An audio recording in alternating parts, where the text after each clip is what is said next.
So I used to spend hours making the perfect schedule for my week. And I would write out the exact times to the minute that I was gonna get everything done. But when the moment actually came to it, I would always find myself doing anything except the task that I had scheduled. And so this would be incredibly frustrating whenever this happens. But after a lot of trial and error, I have found a few things that actually help me stick to a schedule without motivation or discipline.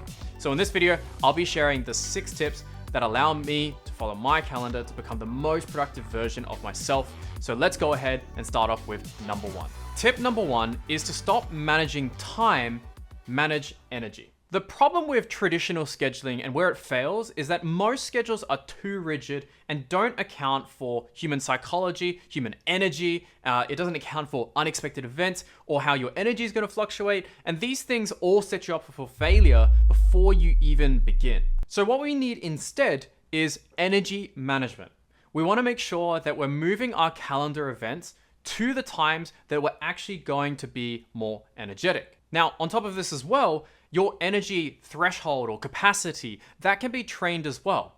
All you have to do is pushing yourself every little bit and by each day, doing that progressive overload so you increase your ability to do hard things. And it's just the same as how you would train a muscle. So for myself, in the mornings, this is when I have the most energy. So I put in really intensive cognitive work here. This is when I'm doing difficult things like a project, writing an essay, an assignment, maybe if I'm doing some strategy, this is when I'll do it. I don't put myself in the position where I'm going to require discipline to force myself to get things done. I want to make sure that I'm making things easier for myself to get things done, as opposed to making it more difficult for myself. And I really don't think if I had not found out about energy management, that I would have been able to achieve what I have so far, being able to get into medical school, run a business alongside that, get invited to do a TED Talk, and now run a company as a COO.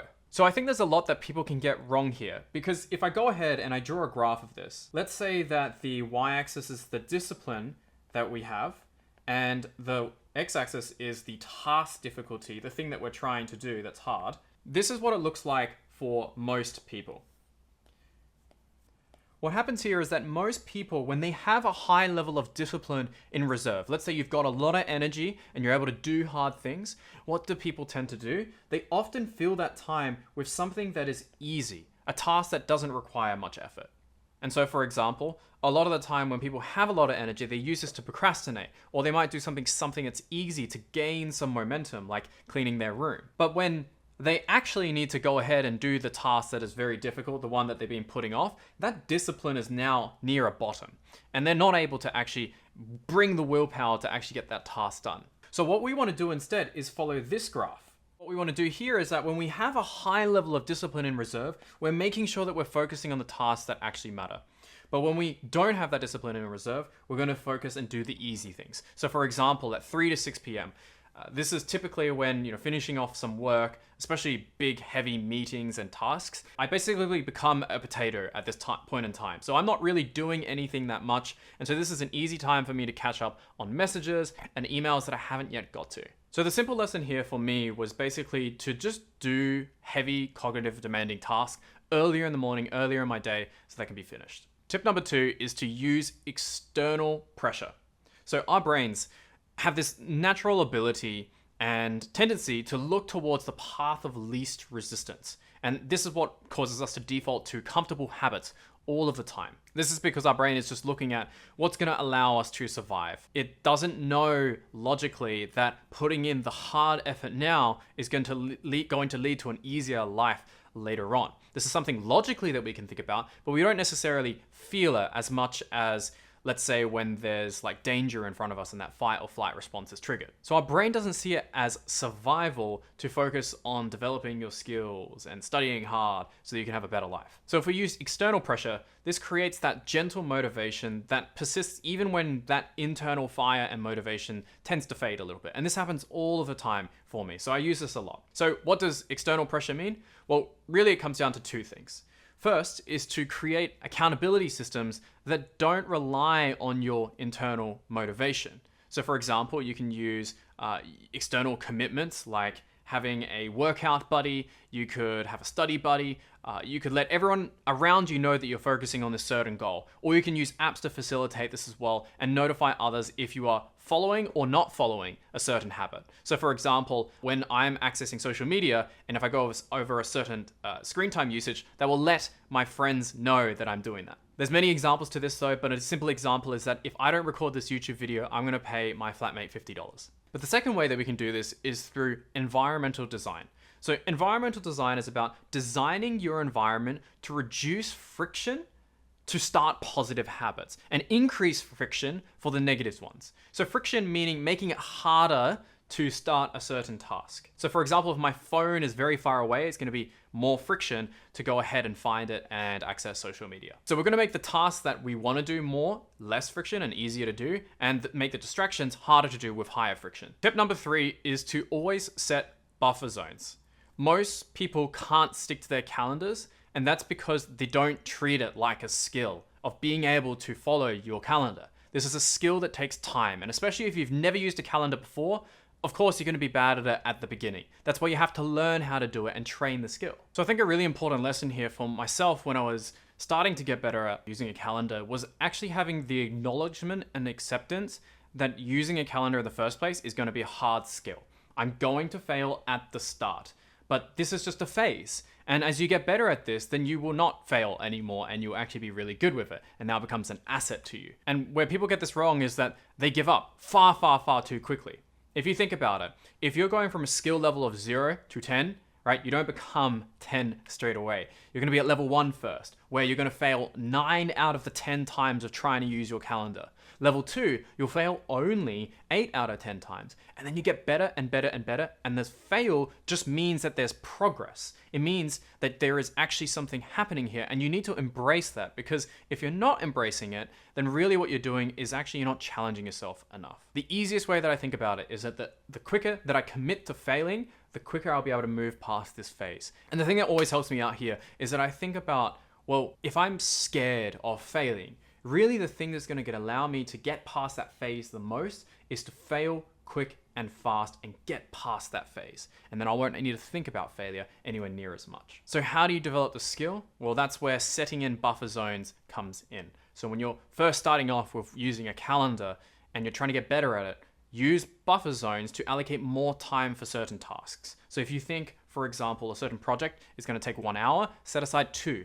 And make sure that you get it done in the 2. You've just overestimated by double. You might be thinking, I definitely won't need 2 hours for this. But even then, we want to set this time aside because you actually don't know how long it's going to take. And you want to give yourself these realistic expectations, because there's literally no point in making your calendar shorter than what's actually going to happen, because that is far harder to deal with rather than if you gave you more time on the calendar. You can always go ahead of schedule. It's much, much harder when you're behind schedule. I still do this to this day. I overestimate certain tasks, especially when I am with lower energy. So for example, I might be feeling unmotivated or tired near the end of the day. I give myself more grace here and schedule much more time to it, especially if there's dinners or events around this time, because I don't know if they're going to go overtime and travel, there's delays and such with traffic and all of that. Another thing with this is that you're just considering that you're human. You're not a productivity machine that just goes 24/7.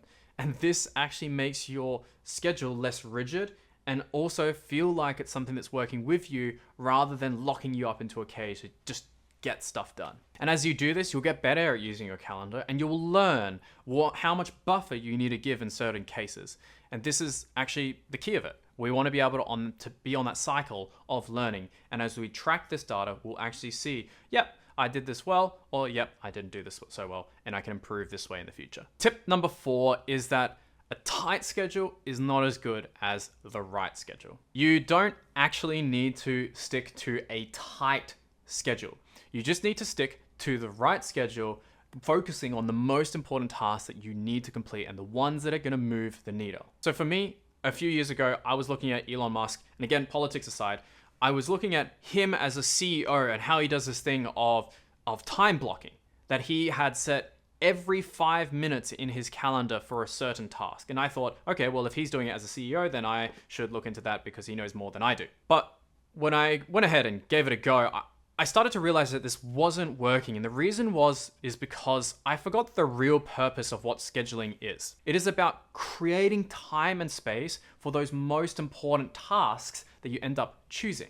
An important task is, again, something that is moving the needle for you. It's actually taking you towards your long-term goals. And so when I did this, it brought the focus away from basically task prioritization and task management and selecting the right tasks to do, and took the focus back onto time management, how you allocate your time. And this is far less important than what you actually focus on, because you could have a perfect schedule but focused on the wrong things, or you could actually have something that is going to push you forward, and that might happen with a far less time management, but you just did the tasks that matter. So what I learned from this is that really the most important thing, and I still do this to this day, is just thinking about what are my 1 to 3 most important tasks that I want to get done in that day. And then from there, I can create a minimum viable schedule, which basically blocks out big blocks of time just to focus on that and try and not get distracted by all of the other smaller, urgent feeling tasks. And an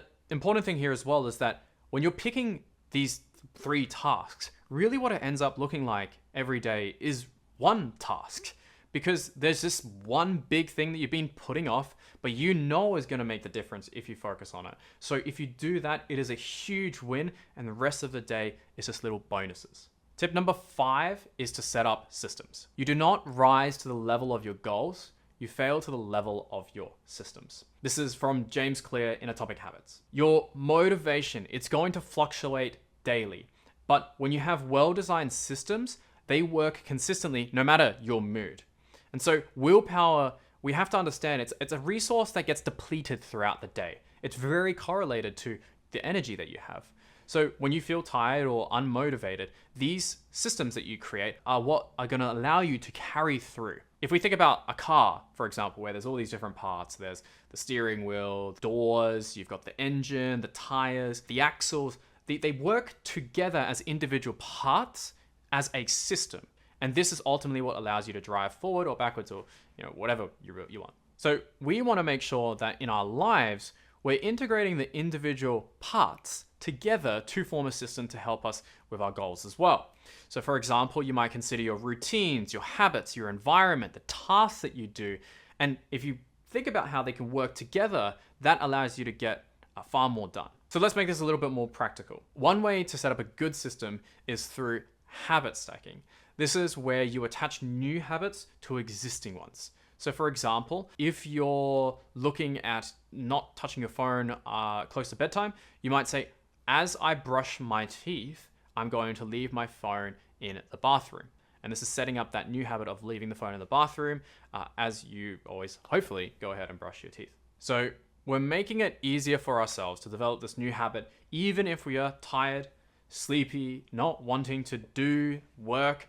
It's allowing us to rely on the system when we need it most. And as James Clear also says in Atomic Habits, it's best to focus on building systems rather than even setting goals. Tip number 6 is to confront the reality. So even though if you use all the tips that I've just mentioned in this video and you stick to your schedule without discipline, this will happen most of the time.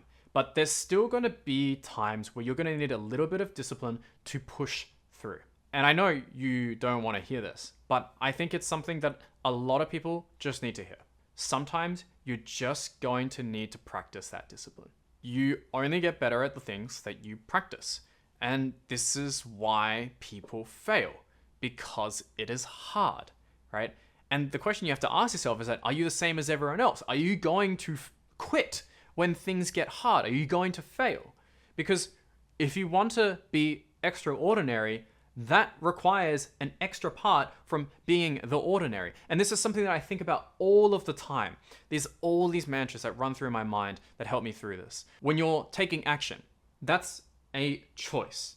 But also taking inaction is also a choice as well. When you say no to a distraction, that is a yes to the future version of yourself. And even to bring all of this back to YOLO, you only live once. The only person who it affects the most at the end of the day is yourself. You have to live with the consequences of the decisions that you make, and they will live rent-free in your mind, especially regret. Again, not to get cliche with this, but for example, short-term pain, long-term gain. If you focus on short-term gain, then you'll probably have long-term pain. If you party now, you'll probably work forever, but if you work now, you can enjoy life later, right? These are a lot of things that I think about. And yes, of course, there's a whole balance with it, but I think a lot of the times we can push ourselves harder and realize our full potential. One of the things that my mum said to me when I was going into high school is that to never have regrets. And this, in that case, was just about me and my mum wanting me to get, A's, A pluses. But taking that message and running with it, what it had me do is that it had me learn this lesson, which is basically there's going to be a lot of things that I don't want to do that is going to be very difficult. There's going to be hardship. It's going to be involuntary. I didn't choose to go through a difficult scenario with my dad and his health and its decline. That's something that I was just put into. It was what had just happened.